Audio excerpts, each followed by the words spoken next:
नमस्कार। फिर से हाजिर हूँ एक नई कहानी को लेकर के। मैं हूँ राज। आप देख रहे हैं हाईवे 33। दोस्तों, आज की कहानी जो मुझे शेयर किए हैं उनका नाम आशीष है और ये रहने वाले उत्तर प्रदेश के कानपुर के हैं, कानपुर के आसपास के, और नौकरी करते थे नोएडा में एक बड़ी कंपनी में, और एक किराए के घर में रहते थे अपनी पत्नी के साथ में। शादी को करीब 1 साल के आसपास ही हुआ था। अब आशीष अपने घर से, अपने गांव से दूर थे, साथ में पत्नी थी, माँ बाप गांव में ही रहते थे। अब जब पूरा वीक में एक छुट्टी आती थी और छुट्टी के दिन जो उनके कई नज़दीकी रिश्तेदार थे जो आस पास में रहते थे, किसी का न किसी के घर वो छुट्टी के दिन पहुंच जाते थे। उनके साथ छुट्टी को एंजॉय करते और देर रात तक अपने घर, अपने फ्लैट में आ जाते, क्योंकि सुबह में फिर उनको ऑफिस जाना होता था। और ऐसे ही एक दिन अपने एक सगे रिश्तेदार के पास पहुंचे थे। मामा जी थे उनके, मामी थी। और जब पहुंचे तो दोपहर का टाइम था। अब बातचीत, खाना पीना, हंसी मजाक सब कुछ चलता रहा। अब आशीष घड़ी देख रहे थे, अब रात का 10 बज रहा था और अपनी पत्नी को इशारा करने लगे कि अब तुम तैयार हो जाओ, अब हम लोग निकलेंगे। पत्नी अब तो तैयार ही थी, लेकिन उनके जो मामी थी वो नहीं चाहती थी कि अब रात 10 बज चुका है और थोड़ा फासला, जो दूरी थी ज़्यादा ही थी और छुट्टी का दिन था, सड़कें सुनसान हो जाती है और नई नवेली दुल्हन थी, 1 साल कोई ज़्यादा थोड़ी होता है।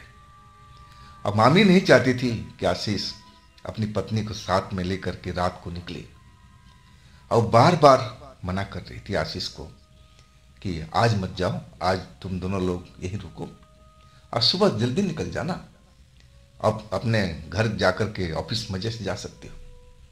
लेकिन आशीष जी रुकने वाले नहीं थे।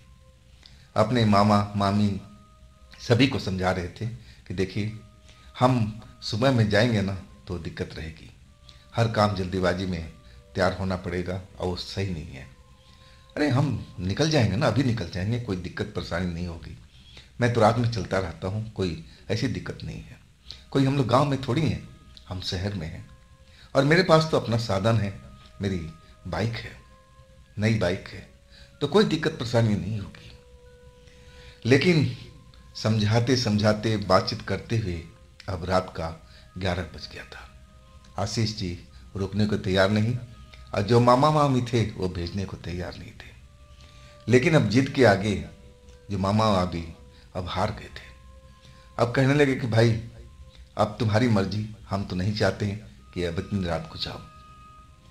इसके बाद दोनों लोग घर से निकलने लगे और तभी मामी ने, जो आशीष की पत्नी थी, उसको कुछ सामान दिया, एक रुमाल में बंधा हुआ। वो बोली कि अपने ये बटुए में रख लो बेटा, ये एक ताबीज है, बुरी नज़रों से तुम्हें बचाएगा, रास्ते में ऐसी कोई चीज़ जो कोई संकट आएगा तो उसमें रक्षा भी करेगा। अब जो आशीष की पत्नी थी अपने बटुए में रख लिया, मामी ने सब कुछ बता ही दिया था। लेकिन आशीष इन चीज़ों पर विश्वास नहीं करते थे, भूत प्रेत पर तो खास करके नहीं। नए युग के लड़के थे, पढ़े लिखे थे, लेकिन पत्नी भी उनकी पढ़ी लिखी थी। जितना आशीष पढ़े थे और उतना उनकी पत्नी भी पढ़ी हुई थी, लेकिन वो भगवान पर भी विश्वास रखती थी और भूत प्रेत पर भी यकीन रखती थी। और वो उस ताबीज़ को अपने बटुए में रख करके और माँ मामी को प्रणाम करके निकल पड़े थे। अब जो आशीष थे, अब जो लेट काफ़ी हो गया था, 10 बजे से वो चलने को तैयार हो रहे थे, लेकिन आखिरकार 11 बज चुका था। गुस्से में थे, अपनी पत्नी को ही देखते रहे थे कि तुम उठ जाती ना तो हम लोग निकल पड़ते, लेकिन ना जाने तुम क्यों कुर्सी पे चिपकी रही, मामा मामी की बात सुनते रही, तुमने तो मेरी तरफ ध्यान ही नहीं दिया। अब देखो रात कितनी हो गई है, 11 बज चुका है, अब हम लोग पहुँचेंगे तो रात के 12 बज चुका है, बज जाएगा। और ऐसे ही बातचीत करते हुए पति पत्नी अब रोड पर चल रहे थे। रोड बिल्कुल शांत पड़ा हुआ था, कोई भी ट्रैफिक थी ही नहीं। एक तो छुट्टी का दिन था और ऊपर से रात भी ज़्यादा हो चुकी थी। अब जिस रास्ते पर उनको जाना था, बातचीत करते करते वो रास्ता भटक गए। जाना था कहीं लेफ्ट साइड में और कट ले लिया राइट साइड को। अब एहसास भी नहीं हुआ उनको, बातचीत में लगे हुए थे। एहसास कब हुआ, जब काफ़ी दूर निकल गए थे। और तब आशीष जी बाइक रोके, देखने लगे और तब उनको मालूम पड़ गया कि हम रास्ता भटक चुके हैं, हम तो बहुत दूर आगे आ गए हैं। लेकिन आशीष जी उस एरिया में घूमते फिरते थे। उनको पता था कि आगे चल कर के जहाँ टी पॉइंट आएगा, जहाँ पर ये रोड ख़त्म होगी और टी पॉइंट पर एक रोड बाएं साइड को जो निकलती है उनकी कॉलोनी की तरफ, वो पहुँचा देगी। लेकिन वो दिन के टाइम में उस रोड से एक आध बार जरूर गए हुए थे, लेकिन रात के टाइम में वो जो रोड था बिल्कुल सुनसान और हो जाता था, क्योंकि आसपास में ना तो कोई कॉलोनी थी ना कोई बस्ती थी। हर तरफ खेती खेत और नाले वगैरह थे। अब सोचने लगे कि क्या मैं पीछे चलूं या फिर टी पॉइंट पर जाकर के अब वही रोड ले लूं। अब पीछे लौटने का मतलब कि और लेट होना था। और आखिरकार अब उन्होंने टी पॉइंट पर पहुंचना ही सही समझा। टी पॉइंट पर पहुंच करके और लेफ्ट वाला रास्ता ले लिया, चलते रहे। वो रोड तो और भी वीराना था, उसमें तो कोई चीज़ ऐसी नज़र ही नहीं आ रही थी कि जहाँ पर लोग बाग रहते हों। दोनों तरफ में खेती खेत नज़र आ रहे थे, बीच में सड़क चलती जा रही थी। अब बेधड़क आशीष बाइक चलाते हुए चलते जा रहे थे, अपनी पत्नी से बात करते हुए। अब पत्नी कह रही थी कि देखिए हम लोग रास्ता भूल गए, ये जब हम आए थे तो ऐसा रास्ता नहीं था। तब आशीष बताने लगे, हाँ हम बातचीत में करते हुए आगे निकल आए ना, तो रास्ता वो पीछे छूट गया, हम नए रास्ते से जा रहे हैं। पत्नी समझा रही थी कि देखिए अनजान रास्ते में रात में बिल्कुल नहीं चलना चाहिए, आप वापस मुड़ जाइए, फिर हम उसी रास्ते से चलेंगे। बेशक हमें ज़्यादा टाइम लग जाए, लेकिन अनजान रास्ते से जाना बिल्कुल ठीक नहीं होता। तब आशीष कहने लगे, अरे मैं इस रोड पर दिन में कई बार गुजरा हूँ, रोड ठीक ही ठाक है, इसमें भी कोई डर वाली बात नहीं है। और आशीष पत्नी की बात नहीं माने, चलते रहे और अचानक एक जगह पर लाइट जल रही थी और वहीं आसपास में अब कोई बस्ती तो थी नहीं, खेत था। शायद वो जो रोशनी थी किसी ट्यूबवेल की होगी या किसी और चीज़ की होगी। और वहीं पर उनकी बाइक आकर के रुक गई। बाइक रुकी तो आशीष परेशान हो गए, बाइक को स्टार्ट करने लगे। बाइक स्टार्ट ही नहीं हो रही थी। बहुत मेहनत की है। जो चीज़ करना चाहिए था, जो उनके दिमाग में था कि हाँ इसको करने से बाइक मेरी स्टार्ट हो जाएगी, वो सारा कोशिश कर चुके थे, लेकिन बाइक स्टार्ट नहीं हुई। पेट्रोल टंकी में भरा हुआ था, हर चीज़ सही था, लेकिन बाइक को क्या हो गया, क्यों नहीं स्टार्ट हो रही है। अब गर्मी का दिन था, पसीने पसीने हो गए थे, किक मारते हुए स्टार्ट करते हुए। अब जो पत्नी थी उनकी डरी हुई थी, सुनसान एरिया था और कुछ भी हो सकता है, चोर लुटेरे भी आ सकते हैं। सबसे बड़ी आशंका तो ये थी, पत्नी ने जेवर भी पहन रखे थे और डर इस बात का था। अब गर्मी लग रही थी, किक मारते हुए स्टार्ट करते हुए। अब फिर अचानक ठंडी हवा चलने लगी। ठंडी हवा और जून के महीने में, और वो भी एकदम ठंडी ठंडी हवा, जैसे वो दिल्ली नोएडा में ना होकर के और वो किसी हिल स्टेशन पर हो। ऐसा कैसे संभव हो सकता है। अब हैरान परेशान दोनों लोग आशीष देख रहे हैं कि अभी तो हम गर्मी में नहाए हुए थे, गर्म हवा चल रही थी और ये अचानक ठंडी हवा कहाँ से चलने लगी। आशीष की पत्नी भी परेशान थी कि आखिर ये सब क्या हो रहा है, ठंडी हवा की लहर कहाँ से आ रही है। अभी अपना लोग दिमाग लगाते और तब तक सामने में जो दृश्य देखा, अब उनकी रूह कांप गई थी। दोनों लोग देखते हैं क्या कि सामने में एक सफ़ेद कपड़े में एक औरत आंखें फाड़ फाड़ करके देख रही है। चेहरा इतना डरावना कि देखते ही चीख निकल गई थी, आंखें बाहर निकली हुई, और वो भी सुर्ख लाल। कोई भी देख करके एक नज़र में पहचान ले कि ये जरूर कोई भूत प्रेत है, कोई चुड़ैल है, कोई आत्मा है। पत्नी तो एकदम डर गई, चीखने लगी। आशीष अभी भी उसको घूर कर देख रहे थे। अब पत्नी कह रही थी कि देखिए, अब सामने देखिए, चुड़ैल है, वो पक्का चुड़ैल है। लेकिन आशीष उसकी तरफ देखे जा रहे थे, जैसे जानने की कोशिश कर रहे हैं। और तब कहने लगा, अरे ये पागल सी औरत लग रही है, चुड़ैल वुड़ैल कुछ नहीं होता, तुम क्यों डर रही हो इतना? डरो मत, ये जरूर कोई पागल लेडी है। और देख रही हो ना, इसकी आंखें और इसके सर के बाल बिखरे हुए हैं, सफ़ेद कपड़े में हैं। ये कोई भूत प्रेत नहीं हो सकती, ये जरूर कोई पागल है। लेकिन पत्नी ने एक नज़र में देख करके ही पहचान लिया था। उसको यकीन हो गया था कि एकदम ये कोई पागल लेडी नहीं, कोई चुड़ैल है। और तब तक ये लोग सोचते विचारते, आपस में बातचीत करते, और तब तक वो धीरे धीरे जो चुड़ैल थी अब इनकी बाइक की तरफ बढ़ने लगी। और जैसे जैसे बाइक की तरफ आ रही थी, अब आशीष आंखें फाड़ करके देखने लगे थे। अब थोड़ा नज़दीक आई, तब देखने लगे कि अरे हाँ, ये तो इसका चेहरा बड़ा भयानक है, ऐसी कोई पागल औरत थोड़ी होती है। आंखें बाहर जैसे लटक रहे हो और एकदम सुर्ख लाल दिखाई दे रहे हो, चेहरा जैसे कटा पटा सा है, बिल्कुल भयानक सा नजर आ रहा है। कोई भी इंसान देख करके डर जाए और उसको मालूम पड़ जाए कि ये आम इंसान तो कभी नहीं हो सकता है। अब हाथ पैर आशीष के कांप गए थे, पत्नी रोने लगी थी। और तब तक वो औरत सीधा आशीष की पत्नी के पास पहुंच गई और उसकी कलाई अपने हाथों में पकड़ ली। जैसे ही कलाई को पकड़ा, अब आशीष की पत्नी के पूरे शरीर में ठंडी हवा जैसे बर्फ जमता चला गया, इतनी ठंडक महसूस होने लगी थी। अब आशीष को पत्नी को ये जरूर पता चल गया था कि जो ठंडी हवा का झोंका आ रहा था ना, अब इसकी वजह से आ रहा था। ये जो चुड़ैल थी, इसने ही ठंडी हवा का झोंका पैदा किया था। अब जो थी आशीष की पत्नी चिल्लाने लगी, रोने लगी। इधर आशीष थे, अब ये कुछ समझ नहीं पा रहे थे कि अचानक ये सब क्या हो गया। पत्नी रोए जा रही है, आज जैसे तो उनको सदमा सा लग गया था।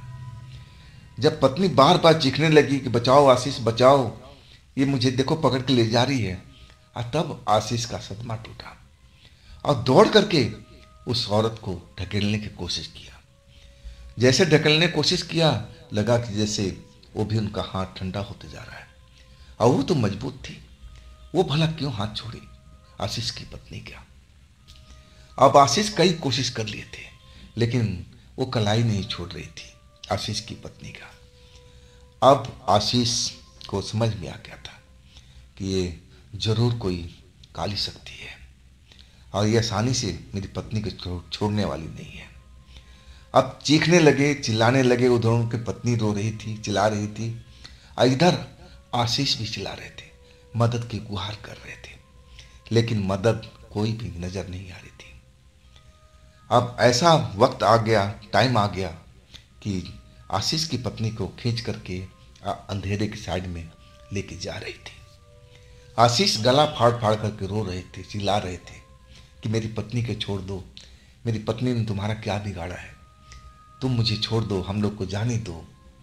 और वो उसका पीछा कर रहे थे, बार बार अपनी पत्नी को हाथ पकड़ रहे थे, खींच रहे थे, लेकिन वो चुड़ैल अपने हाथों से धक्का दे देती थी और आशीष दूर जा गिरते थे।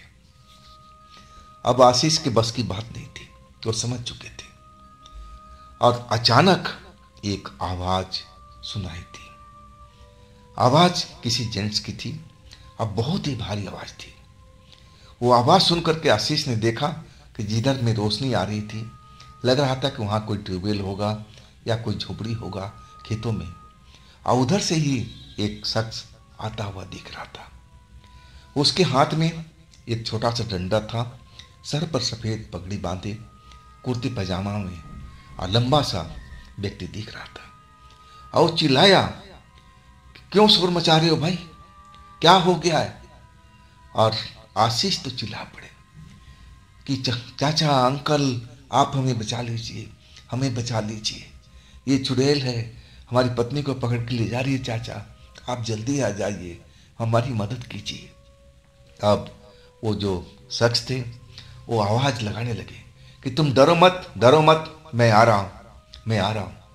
और जैसे दौड़ते हुए वो शख्स आशीष जी के पास पहुंच गया था। जब पास आया तो आशीष जी की थोड़ा जान में जान आई। तब उन्होंने देखा तो देख करके और पहचान गए कि ये शख्स हेल्दी है और पहलवान टाइप का दिख रहा है और उम्र भी 50 के ऊपर की लग रही थी। अब वो शख्स पूछने लगे, क्या हुआ, ये क्या हो रहा है यहाँ पर, तुम लोग कौन हो, इस रात में यहाँ क्या कर रहे हो? आशीष जल्दी जल्दी सब बताते गए। अब कहने लगे कि देखिए मेरी पत्नी को घसीट को लेके जा रही है, मुझे बचा लीजिए, मेरी पत्नी को बचा लीजिए, वो चुड़ैल है, चुड़ैल है। आशीष रोने लगे, चिल्लाने लगे। और तब वो जो अधीर व्यक्ति था कहने लगा, तुम शांत हो जाओ, शांत हो जाओ, मैं कुछ करता हूँ। अब फिर उस औरत की तरफ चल पड़े जो चुड़ैल थी, जो आशीष की पत्नी के कलाई पकड़ करके अंधेरे साइड में घसीटती हुई जा रही थी। और आशीष की पत्नी चिल्ला रही थी, डरी हुई, और चीख रही थी, चिल्ला रही थी। और जल्दी से दौड़ते हुए वो शख्स उनके पास पहुंच गया। और जैसे ही पहुंचे, कड़कती आवाज में और उस चुड़ैल को डांटा, तुम छोड़ दो और तुम यहां से भाग जाओ और दोबारा नजर मत आना इस एरिया में, मैं तुम्हें आखिरी चेतावनी दे रहा हूं, नहीं तो तुम समझ सकती हो ना मैं क्या कर सकता हूं। और जैसे ही चेतावनी उस शख्स ने दिया और वाकई में उस चुड़ैल ने आशीष की पत्नी की कलाई छोड़ दी और गुस्से में पैर पटकती हुई और अंधेरे में जाकर के गायब हो गई। अब इसके बाद आशीष की पत्नी और वो शख्स बाइक के पास में आए, जहां आशीष थोड़ी दूर पर एकदम खड़े हुए रो रहे थे, उनकी हालत खराब थी। अब फिर वो शख्स कहने लगा कि तुम लोग बेवकूफ़ हो क्या, इस रात में इस रोड पर तुम लोग क्यों आए? क्या तुम्हें मालूम नहीं है कि रात के टाइम में अकेले इस रोड पर कोई नहीं निकलता? तुम मूर्ख हो क्या? वो डांटने लगे आशीष को बुरी तरह से। अब फिर कहने लगे कि तू जल्दी कर, अपनी बाइक स्टार्ट कर और तू निकल यहाँ से, देरी मत कर, मैं फिर कुछ नहीं कर पाऊंगा। अब आशीष अब एक तरह से हाथ जोड़ लिए थे, कहने लगे कि चाचा मेरी बाइक तो खराब हुई पड़ी है, स्टार्ट ही नहीं हो रही है, और तभी तो ये चुड़ैल हमारे पास में आ गई। तब वो चाचा कहने लगे कि तू अपनी बाइक को स्टार्ट तो कर, पहले किक तो मार, स्टार्ट करने की कोशिश तो कर। और आशीष मतलब समझ गए थे, जल्दी से अपने बाइक के पास में आए और किक मारने लगे। 2-4 किक ही में ही बाइक उनकी स्टार्ट हो गई थी। अब फिर उस शख्स ने बोला कि अब देरी मत करो, पत्नी को बिठाओ और जल्दी से निकल जाओ, मैं यहाँ देख रहा हूँ, मैं उस चुड़ैल को देख रहा हूँ कि वो तुम्हारे पीछे ना जाए, अगर वो तुम्हारे पीछे गई तो मामला खराब हो जाएगा, मैं उसको रोकने की कोशिश करता हूँ और तुम लोग यहाँ जल्दी से निकल जाओ, और हाँ पीछे मुड़ करके मत देखना। आशीष समझ गए थे। अब वो अपना बाइक स्टार्ट हो चुकी थी, पत्नी को बिठाए और तेजी से अब उस जगह से आगे की तरफ निकल गए। जैसे कहा था कि पीछे मुड़ कर मत देखना, आशीष ने बिल्कुल नहीं देखा, ना उनकी पत्नी ने देखा। अब अपने घर के पास पहुंच गए थे और तब इनकी सांस में सांस आई थी। घर पहुंचने के बाद में दोनों की हालत अभी भी डर के मारे बुरा हाल था, एक दूसरे से बात भी नहीं कर रहे थे डर के कारण। आखिरकार पानी वानी पीने के बाद जब उनका मन थोड़ा सा डर निकला अंदर से, और तब बात करने लगे थे। अब आशीष की पत्नी कहने लगी कि सब आप ही की वजह से हुआ है, आपको रात में निकलना ही नहीं चाहिए था, जब मामी कह रही थी कि आज रात रुक जाओ, तो बड़ों का आदर जरूर करना चाहिए था। उनकी कोई बात काटनी नहीं चाहिए। आपने तो उनकी बात सुनी ही नहीं, ना तो उनकी सुनी, ना मामा जी की सुनी, और ना मेरी सुनी। देख लिया ना नतीजा क्या हुआ। अब आशीष समझ गए थे कि हाँ, मेरे से बहुत बड़ी गलती हुई। अब फिर वो कहने लगे कि एक चीज मुझे समझ में नहीं आया, आखिर वो जो पुरुष थे अधेड़ उम्र के, कौन थे जिससे वो चुड़ैल डर गई थी। लेकिन अब आशीष की पत्नी क्या जवाब दे कि कौन हो सकता है। अब उनको भी जानकारी नहीं थी। अब ये घटना को तो बीत चुका था टाइम। अब आशीष अपने काम पर जाने लगे और करीब 1 महीना के बाद अपने मामा के घर सुबह सुबह दिन के टाइम में गए थे। और इसके बाद उन्होंने जिक्र किया था इस घटना के बारे में कि मामी, आपने सही बोला था कि रात के टाइम में निकलना नहीं चाहिए था। अब मैं आपकी बात नहीं माना, मुझे बहुत अफसोस है। अब फिर एक एक घटना वो जो रात वाली थी बताने लगे थे। और तब उन्होंने जिक्र किया कि मामी, वो शख्स कौन हो सकता है जिस रात में उसने हमारी रक्षा किया था। क्या आप इस पर कोई जवाब दे सकती हैं। तब मामी ने कहा कि बेटा, जो मैंने ताबीज आपको पत्नी को दिया था ना कि बटुए में रख ले, शायद उसी ताबीज का असर होगा। वो ताबीज सिद्ध पुरुष ने दिया हुआ था, तांत्रिक ने दिया हुआ था। वो ताबीज मैंने बहुत साल से अपने पास रखा था, संभाल कर रखा था। और उस टाइम मैंने रात वक्त हो चुका था, मुझे डर था कि आप लोग के साथ में कहीं ऐसा ना हो जाए, और तब मैंने दिया था उस ताबीज को।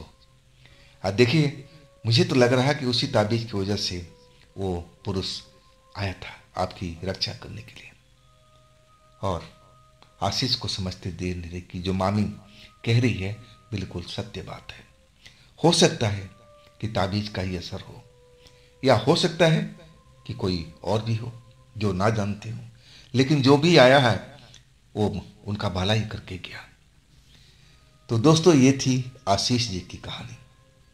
अगर आपके पास भी ऐसी कोई घटना है जो आप मुझे बताना चाहते हैं, तो आप मुझे इंस्टाग्राम पर या मेरे व्हाट्सएप नंबर पर संपर्क कर सकते हैं। दोस्तों, ये भी आप ही का चैनल है, तो इसको भी अपना प्यार दीजिए, लाइक कीजिए, सब्सक्राइब कीजिए, शेयर कीजिए। अब फिर हम मिलते हैं अगले रोज एक नई घटना, एक नई कहानी में। आप लोग अपना ख्याल रखिएगा। नमस्कार।